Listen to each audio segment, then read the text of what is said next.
Salut à tous, bienvenue, moi c'est Vince. Ça y est, elle est enfin arrivée, cette vidéo que vous attendiez. Désolé, ça a mis un petit peu de temps, il fallait le temps de la mettre en place. Cette vidéo va changer votre vie sur tous vos montages de projets, sur Premiere Pro. Et ouais, je pense que vous allez kiffer. Allez, c'est parti.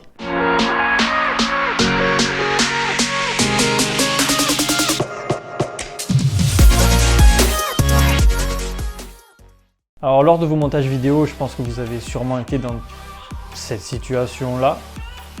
Votre ordi qui rame, impossible de visualiser correctement vos rushs, des heures et des heures de perdu. Donc avant d'en arriver là, il y a une solution qui pour moi est vraiment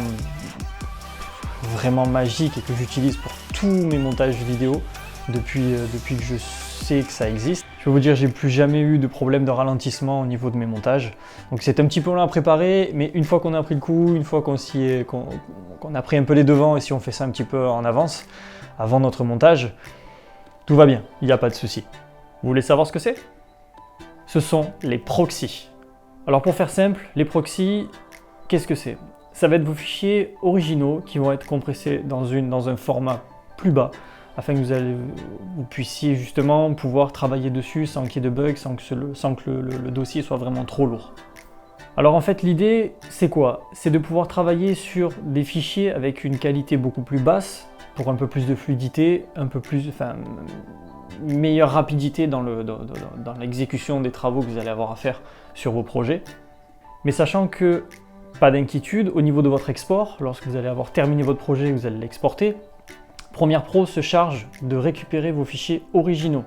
Voilà, pour garder toute la qualité de visionnage et la qualité avec laquelle vous avez tourné vos rushs. Bon, le mieux, c'est que je vous montre sur mon ordinateur, je vais vous faire une partage d'écran, je vais vous montrer comment ça se passe. Donc, lorsque vous êtes sur votre timeline, donc avec vos rushs, donc si vous avez des rushs en 4K 60 images par seconde, en 10 bits, donc, ou autre, 6, 8K, peu importe. Donc ça va être des rushs qui vont être vraiment très lourds à lire. Donc en fait, ce qui va se passer, c'est quand vous allez prendre votre barre de lecture, votre tête de lecture, vous allez voir quand vous allez bouger, ça va saccader, ça va être impossible, ça va être vraiment galère à lire. Donc vous avez la petite barre ici, donc moi elle est en jaune, mais il se peut qu'elle soit en rouge, et à ce moment-là, ça va être impossible à lire. Donc pour créer des proxys, c'est très simple. Vous allez voir, vous allez juste aller dans vos rushs, vous allez sélectionner tous vos rushs. Je clique sur le premier, je reste appuyé sur la touche Maj, je viens cliquer sur le dernier et je fais un clic droit, je viens dans doublure, créer des doublures. Donc pour le format, bien sélectionner QuickTime, donc qui sera le plus facile à lire au niveau de votre ordinateur, donc QuickTime ici. Ensuite pour les paramètres prédéfinis, en fonction des rushs que vous avez. Donc ici, ça va être sur du ProRace Low Resolution Proxy. Après, peut-être que sur votre ordinateur, vous allez pouvoir avoir le 1080 par 720 Apple ProRace 422 Proxy. Dans ce cas-là, il faudra essayer d'utiliser ce format-là. Donc ensuite, dans la partie destination, voilà, vérifiez à bien sélectionner en regard du média d'origine dans le dossier doublure, donc celui-ci. Et vous n'avez plus qu'à faire OK. Et voilà, il n'y a plus rien d'autre à faire. Donc à la suite de ça, Premiere Pro va ouvrir Media Encoder. Donc veillez à bien avoir téléchargé le logiciel Media Encoder, évidemment. Et donc c'est Media Encoder qui va lui-même créer vos proxys.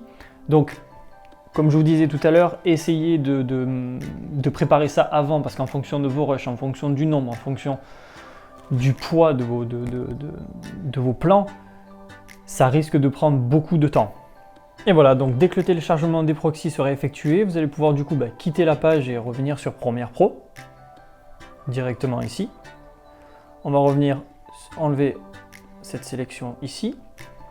Donc ensuite dans le bloc programme ici, programme source, séquence, il va falloir aller cliquer, en fait vous allez avoir un petit plus à ce niveau-là. D'accord, il va falloir en fait aller chercher cette petite icône. Donc afficher, désactiver les copies allégées. Donc si vous ne l'avez pas ici dans votre barre d'outils, vous venez la récupérer ici, vous cliquez, vous faites un cliquer glisser et vous venez la mettre dans votre barre d'outils et vous faites OK. Elle va apparaître à ce niveau-là. Donc une fois que vous allez cliquer ici, vous allez prendre votre barre de tête de lecture et vous allez voir qu'à ce moment-là, ça sera beaucoup, mais beaucoup, beaucoup plus fluide. Et clairement, vous allez voir la différence. Il n'y a plus rien à voir. C'est le jour et la nuit. Donc cette manipulation est vraiment, vraiment, vraiment efficace, surtout si vous filmez dans des formats vraiment très lourds, vraiment très, très, très costauds. Mais même dans des résolutions plus basses, si vous faites des proxys, vous allez avoir une fluidité de travail qui est beaucoup plus importante, une facilité et surtout une rapidité d'exécution. Alors certes, la qualité sera un petit peu en dessous, mais dans tous les cas, peu importe. Au final, sur l'exportation, votre film sera en qualité d'origine, donc pas d'inquiétude à ce niveau-là. Et je vous avoue, le fait de faire des proxys, si vous avez signé une presta avec un client et que le délai est assez court, croyez-moi, vous serez assez content de pouvoir bosser rapidement sur un projet, sachant qu'en plus, si il a besoin de récupérer son film publicitaire ou peu importe, que ce soit du pro ou du perso, dans un délai qui est vraiment imparti, croyez-moi, vous allez être bien content d'avoir fait cette manipulation-là pour pouvoir lui rendre son projet en temps et en heure. Donc depuis que j'ai découvert cette technique-là, je vous avoue que tous mes projets que je monte, je crée des proxys parce que c'est un bonheur mais immense, c'est un truc de fou, voilà, c'est un gain de temps monstrueux, on gagne des heures et des heures de montage post-prod. C'est vraiment le top, c'est vraiment le top. Donc n'hésitez surtout pas, faites des proxys lorsque vous faites des montages, surtout s'ils sont vraiment costauds, si vous avez beaucoup d'heures de film, beaucoup d'heures de rush à faire, n'hésitez pas, faites des proxys. Donc encore une fois, pas d'inquiétude, à l'exportation, c'est Premiere Pro qui se chargera de récupérer tous vos rushs originaux. Donc ne vous inquiétez pas, vous perdrez absolument pas en qualité, ce sera la même qualité avec laquelle vous avez filmé. Donc pas de stress à ce niveau-là. Par contre, j'aurais peut-être quelques petits conseils à partager avec vous. Donc, le premier petit conseil, ça serait si vous voulez faire des proxys, essayez de les lancer, comme je vous ai dit tout à l'heure, essayez de les lancer en fonction de votre temps de film, bien évidemment. Si vous avez beaucoup de rush, lancez-les une bonne heure avant de faire votre montage, parce que c'est relativement long à mettre en place quand même. Deuxième petit conseil, si vous avez arrêté de filmer en 4K 60 images par seconde parce que c'était vraiment galère à monter sur votre projet, c'était vraiment trop long, ben maintenant vous n'avez plus d'excuses. Vous allez pouvoir monter en 4K, vous allez pouvoir faire les films que vous avez envie de faire dans la qualité que vous avez envie de la faire. Plus d'excuses. Donc du 4K, du 4K, du 4K. Et troisième petit conseil, alors oui, les proxys, ça va vraiment vous changer la vie. Mais par contre, si vous avez un ordinateur qui est pas très, qui a un processeur qui est plutôt lent, même en faisant des proxys, ça risque d'être compliqué à travailler dessus. Donc si vous avez la possibilité d'investir dans un ordinateur un peu plus puissant que celui que vous avez, n'hésitez pas, parce que voilà, les proxys c'est bien, il faut quand même avoir un processeur qui tourne plutôt pas trop mal. Moi je sais que là je suis sur un MacBook Air, donc avec la puce M1, qui est relativement puissant, même si c'est juste entrée de gamme, il n'y a que 8 Go de mémoire. Je voulais prendre le 16, mais voilà, j'ai pris le 8. Il est très bien, il tourne vraiment très bien, mais il y a certains moments quand même j'ai essayé de faire ça sans les proxys, et c'est pas possible, c'est un peu compliqué. Donc n'hésitez pas, si vous avez la possibilité de trouver un ordinateur avec un processeur vraiment un peu plus puissant que celui que vous avez là, faites-le, voilà, ça va vous changer quand même plus de choses concernant votre montage. Bon, je pense qu'on a fait le tour, et puis j'espère que ce tuto vous aura été vraiment utile, que vous allez profiter maintenant de la création de ces proxys-là. Vous savez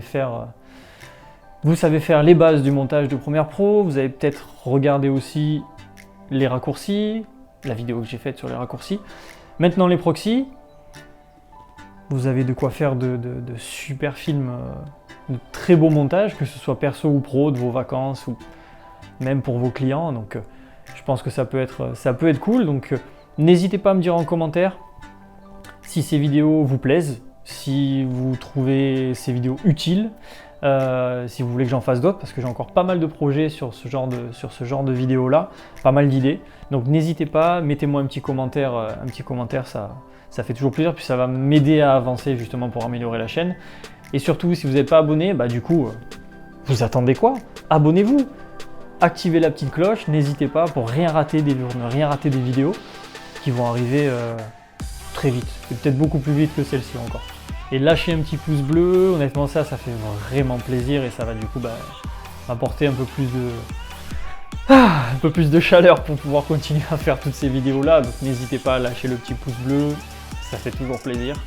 En attendant, je vous dis à très vite, prenez soin de vous, allez ciao.